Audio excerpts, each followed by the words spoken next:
Friends, there are many voices on the road today, in the world today. There is good news, there is bad news, there are many kinds of news and many kinds of voices.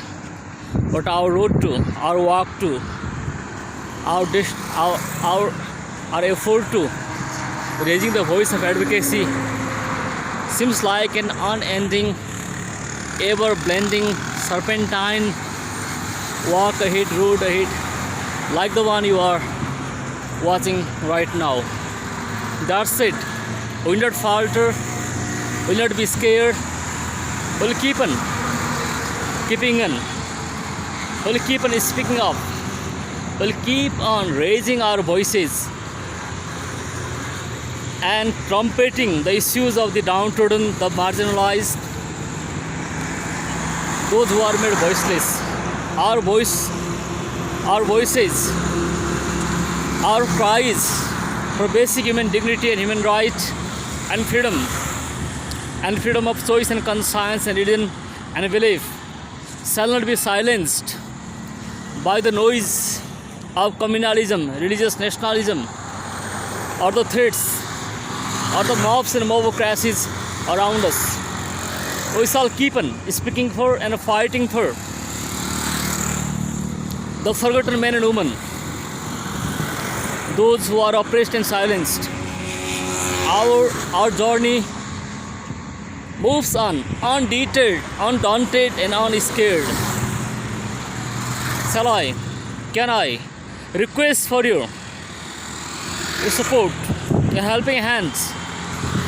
You're joining us together in this movement so that everyone can walk free.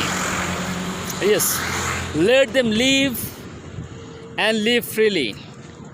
Let them walk the walk of their life with their own choice, with their own conscience and conviction. That's our only desire for the world, for the humanity at large. For without freedom, there's no use of any physical infrastructural development for inner happiness and satisfaction. Human beings are freedom-loving beings who love to be guided and directed and led by their own convictions and principles and values. That's why we value